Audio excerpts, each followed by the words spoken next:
Good evening, everyone. Thank you so much for joining me. Welcome to day 6 of my 12 days of Crafty Christmas.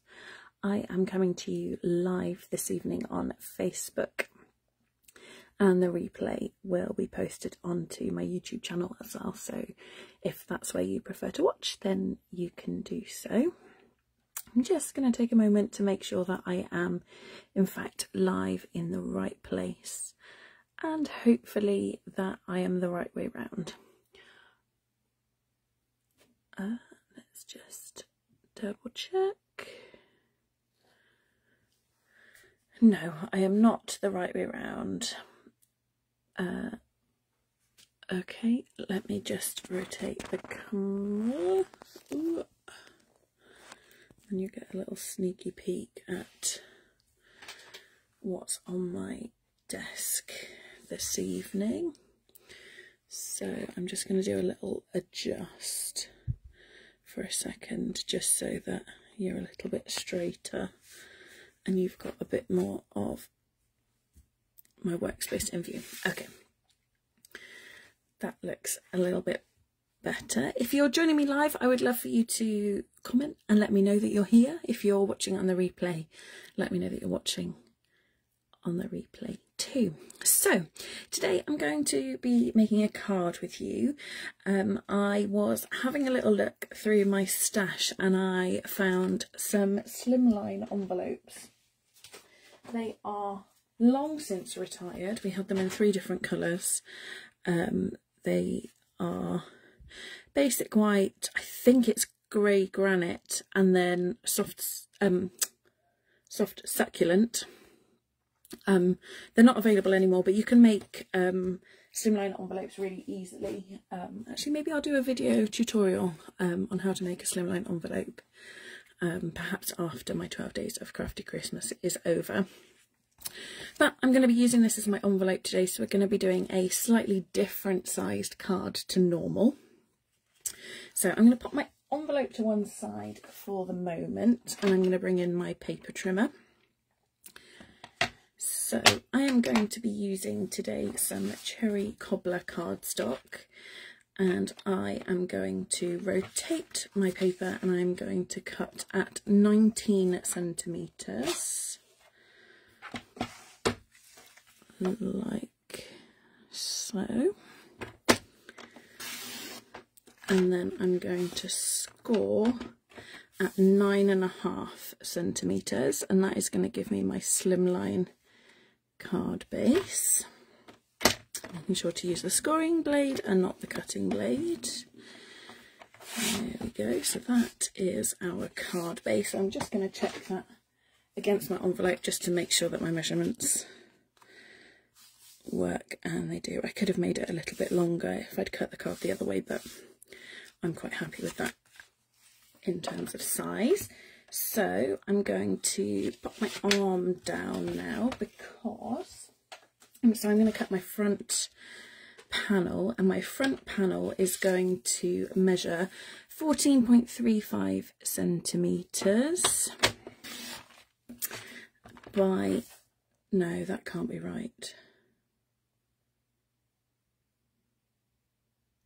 That's not right at all. It should be 18.5 centimetres by 9. Let me just grab another piece of cardstock.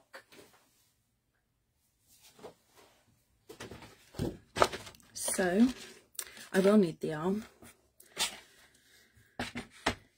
So it's going to be 18.5 centimetres. Which actually I could do that way, by 9 centimetres. So I'm going to cut down at 9. And then swing it around and cut at 18.5. And then that should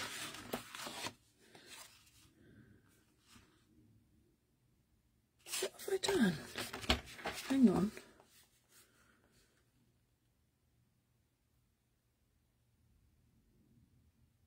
Oh, it's 19 centimetres the other way. Oh goodness, my brain is not functioning.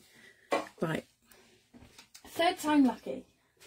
Third time lucky. this because I've written my measurements down, but the measurements that I've written down are for this direction, not this direction.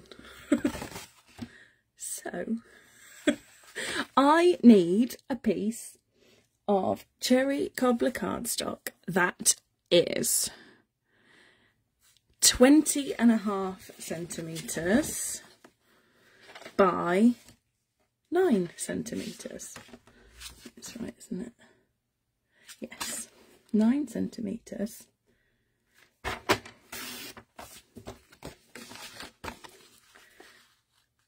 Yeah, and then I'm going to trim off 0.5 centimetre. Get there in the end. Sorry. But it just goes to show it doesn't matter how often you craft. Things go wrong. We cut things wrong. We measure things wrong. It's not the end of the world. It's just paper and card, and you can just cut a new one and it's fine. Also, while I've got my trimmer out and while I've got the measurements in my brain, I'm going to cut a white piece that is the same size as this. So I'm going to cut at 9 centimetres. Like so. And then I'm going to trim off 0.5 centimetre. Goodness. There we go. Okay, right. And then I'm going to want a scrap of basic white. So I'm going to be using the Changing Leaves stamp set as my kind of main stamp set today. I'm going to be using this large leaf. I'm also bringing in one of the dies from the set, this kind of like long thin label die.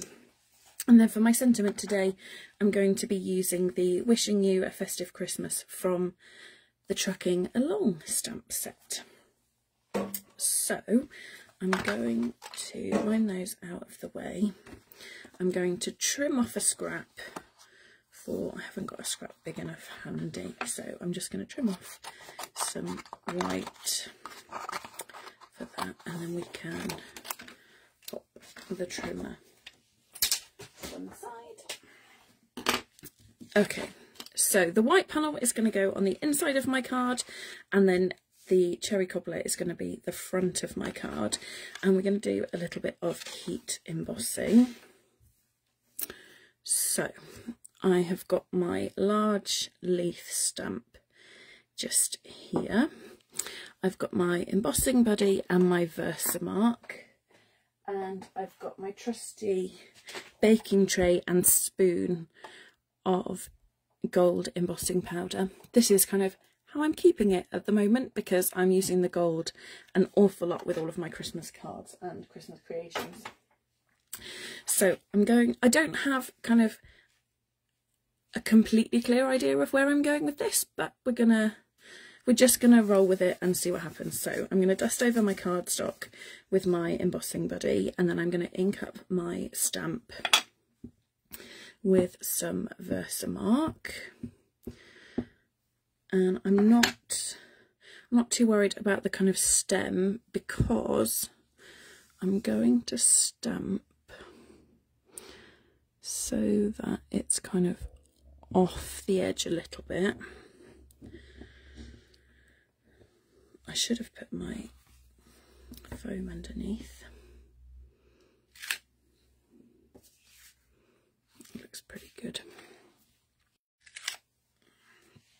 There we go. And then what I'm going to do is bring in my tray of embossing powder and my little spoon,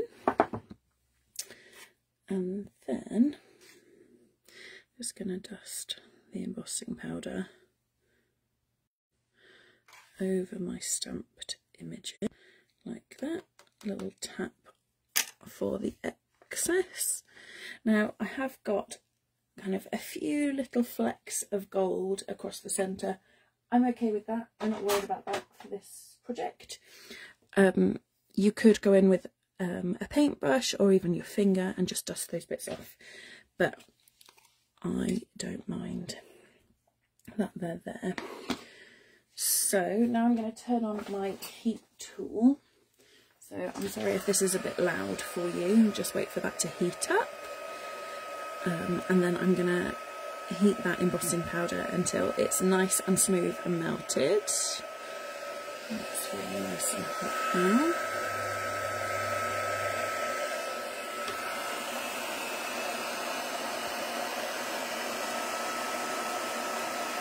So just kind of heat a little bit from underneath as well, just so that I don't get that kind of real bend going on and that kind of stuff. And so watch the magic happen as it turns from dry powder to that lovely melted embossing powder. You'll never ever get bored of heat embossing.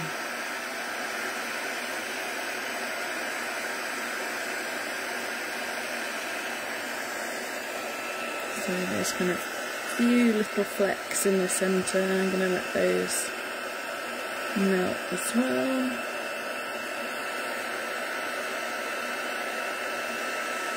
And then the rest of my image.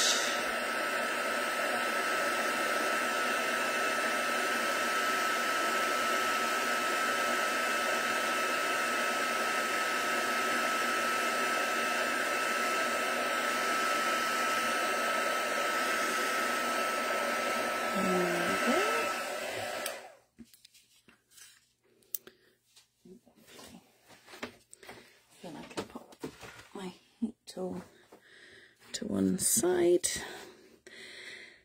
Now I'm going to stamp my sentiment, and I think I'm going to stamp my sentiment, and I'm going to heat emboss my sentiment as well.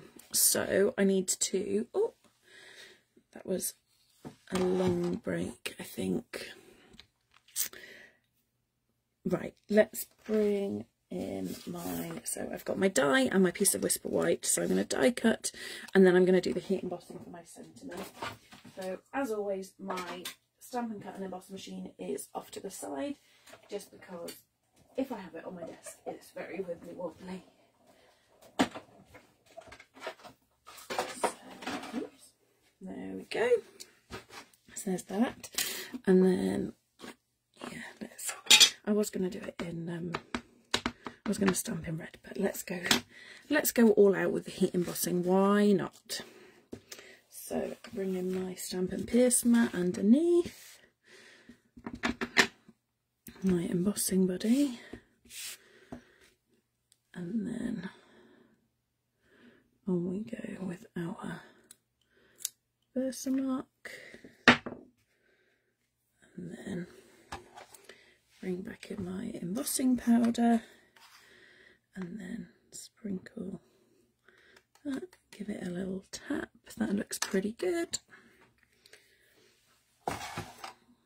Just tap off that bit where my finger was, and then heat that up with my heat tool.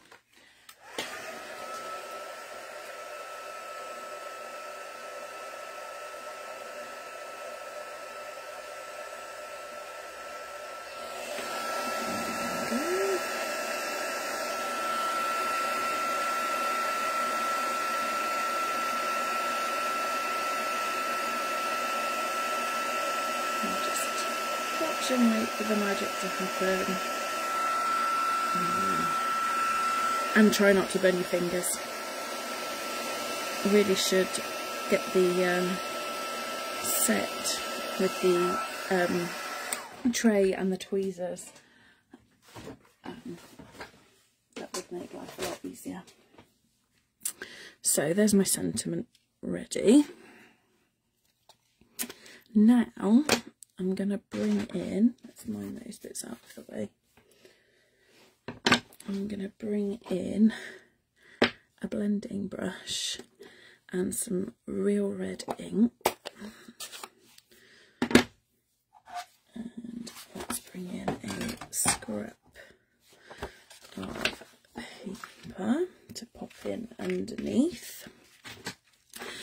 And then, so this is the point where I'm not really sure where I'm going with this, but I'm going to pick up, oh, just put my my finger in the ink pad. Let's just wipe that off. So I'm picking up some ink on my blending brush, and then I'm just gonna add some colour kind of over where my stamp leaves are.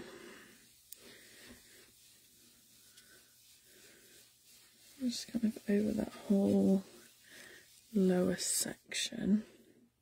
I'm wondering actually if I want the cherry cobbler rather than the real red. And then I'm going to do the same at the top.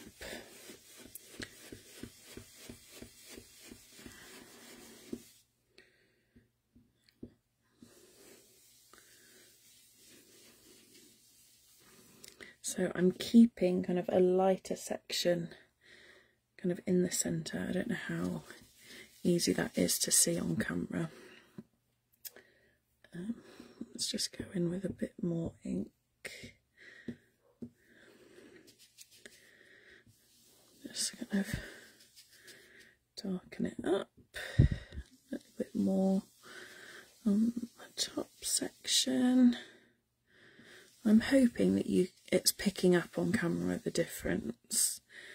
And then let's close my ink pad before I put my hand in it.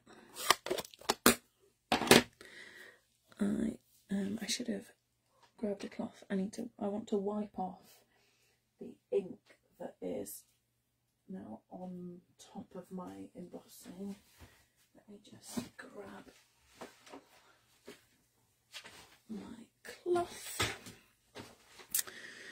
I'm literally just going to wipe over the top.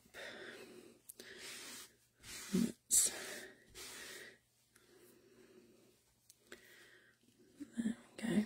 I don't know how easy it is to see. I feel like maybe I do want the cherry cobbler over the top. Let me grab the cherry cobbler.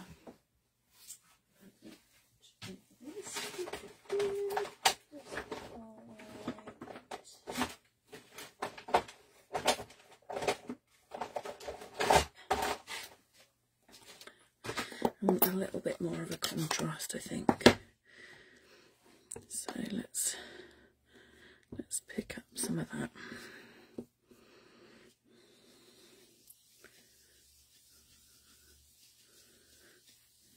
Just kind of want to make this kind of centre area of the leaves that bit darker. There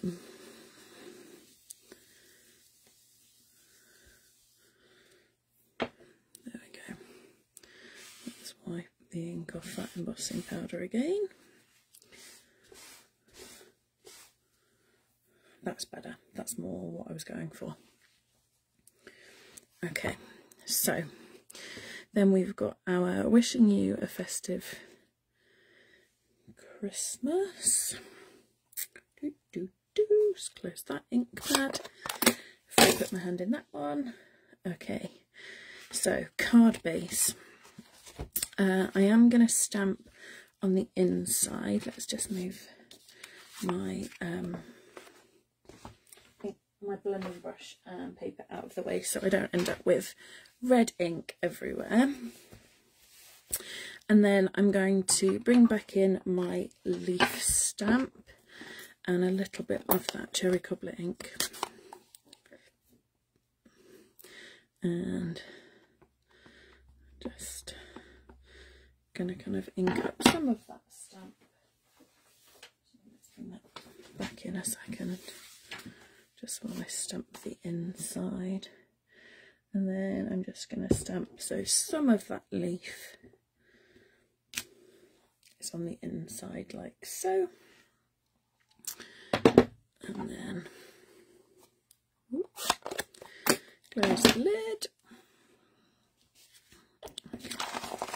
And now we can start to assemble our card.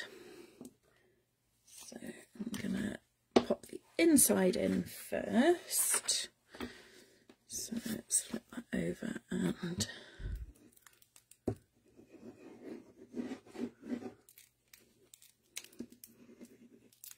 Tombow is not behaving. I think I might have a bit of a glue bogey going on. Let's try that again. There we go. So the one thing about Tombow, I mean, it's a great glue. It holds really well. It dries clear. But you do tend to get like glue bogeys. But it's an easy fix. I shouldn't complain really. There you go. So there's the inside piece. And then for our front panel, I think I'm going to pop that up on some dimensionals. So you could use the foam strips if you've got them. I actually haven't got any of the foam strips. It's not something that I have in my stash, but if you are somebody who would like creating shaker cards, they're really good for that. They're really good for slimline cards if you're kind of making slimline cards a lot. It's definitely worth it. I'm just going to go to town with the dimensionals. It's probably way more dimensionals than I need. Let's pop on both of those edges just so that I'm not lifting up. It's definitely way more dimensionals than I need, but it's worth it. So let's just whip the backs off of those. Ooh. That dimensional back doesn't want to leave its dimensional body. There we go. Almost there. And then decide which way up I would like it. I think we'll go that way. Practically the same in both directions, and then I'm going to make sure that I've got a nice even border on all three sides, and then I should end up in theory with a nice even border at the top. Oh, I missed a dimensional back, that's why it's not sticking. There we go. Okay, and then we've got our sentiment, and I'm contemplating bringing in, whoops, sorry, that was noisy, bringing in some of the cherry cobbler ribbon, because it's quite cute with the cherry cobbler and the gold. Let's do a bow and see what we think.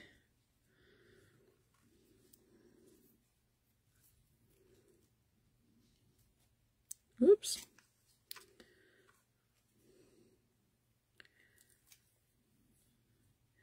There is no pressure like trying to tie a bow live on camera.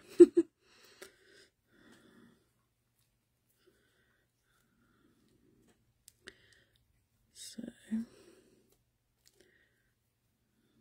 looks a bit wonky.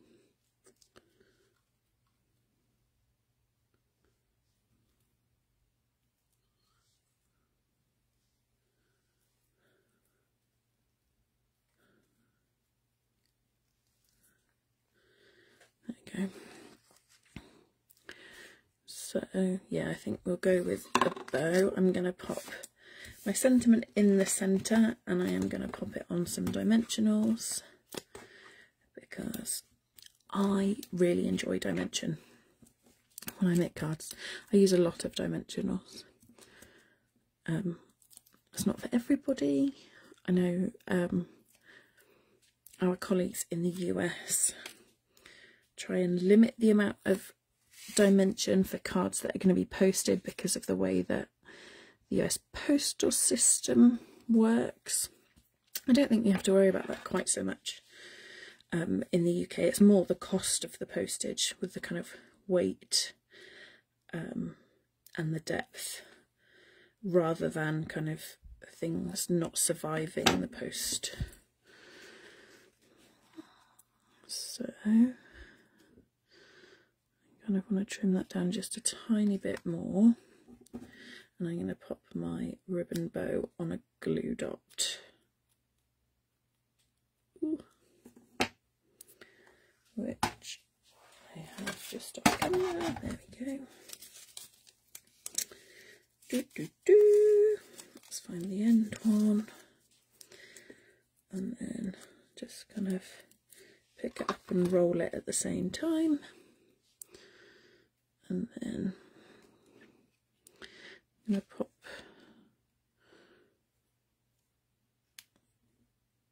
my bow just on the edge there, like that. You could use an extra glue dot if you wanted to kind of stick the ends in place,